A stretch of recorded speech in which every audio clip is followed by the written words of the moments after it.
she, in this case too, who are like breathing very anxietily, right? That's one possible reaction. Kids who are posturally so anxious and who are constantly,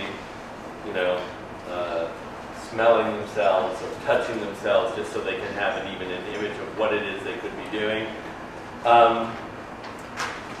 He doesn't really even have a sense of where his body is, so he may lie down on the mat, full on a mat, so that he can get as much of himself in contact with the ground as possible, and so that he can avoid any kind of interaction with you. So he's lying face down on the mat. It's his third day, or her third day at Rebecca's school, or anybody's third day at Rebecca's school, and he wants to just get away. Please just leave me alone. This is terrifying. But we're the IR school, and we don't let kids just retreat because, we're good-hearted interventionists, and what we're going to do is we're going to insist on contact, insist on opening and closing circles with me, which is really lovely for a lot of kids. But for this kid, it didn't, for whatever reason, he just doesn't have a thought yet, or she doesn't have a thought yet. We don't let them sit in a cubby and turn their face into a cubby and cut down on all the stimulus. We really want them in it. We want them cooking.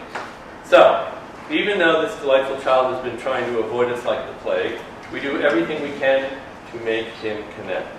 And finally, since he doesn't have a thought, and doesn't have a perception which turns into a desire that he thinks he is allowed to act on, he turns the only thing that he knows how to do that gets any reaction that he can understand, the only action that he has ever taken in his entire life that got any kind of easily interpretable reaction.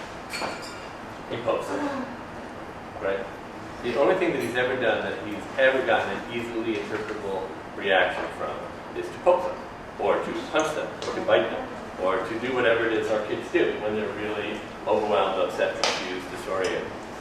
I will point out to you that this is also what special ed kids do if they have the designation of emotionally disturbed. So if you've ever been the teacher of a classroom of kids who are in the bad boy school, if you've ever had that great experience, that's where I started my career in the bad boy school.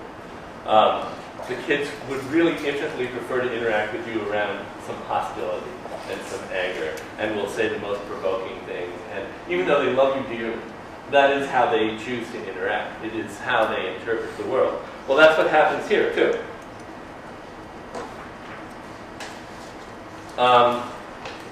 And so what happens is he aggresses.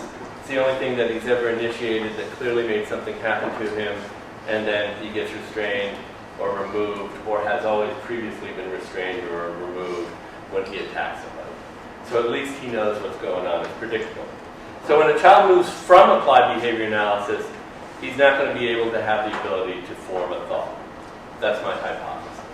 When a kid comes from early ABA, and he's had lots of it, you may have a very compliant-looking kid who has not.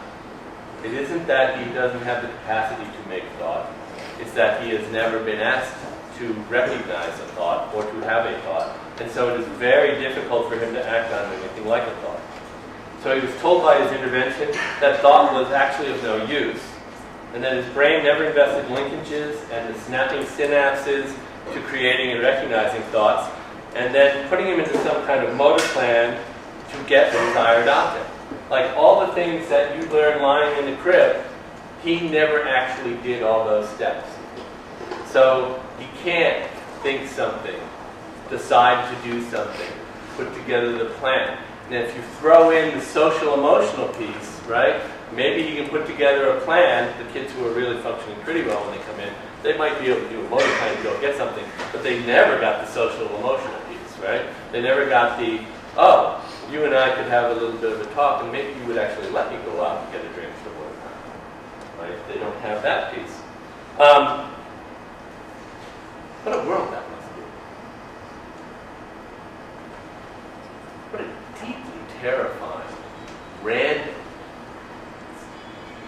fright, apocalyptic. Does anybody have any other good words that would describe such a horrible place? So it's void of thought, void of agency, void of love, of lust, of desire, of covetousness, of gluttony, of soft, sweet affection. So the world without those things, a world controlled by others, but at least not terrifying in the way that you just are out of control. So to be controlled is actually not so bad of all the choices that you could have. And that's why kids decide to go along with it. But when we bring them here, we take that away from them. And so the way kids act when they come here is predictable.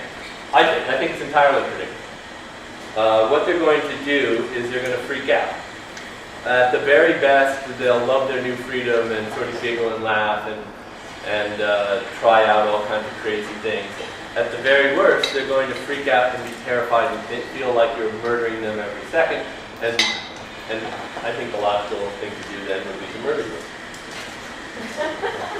It's true. If I thought you were murdering me, I would attempt to murder you. So,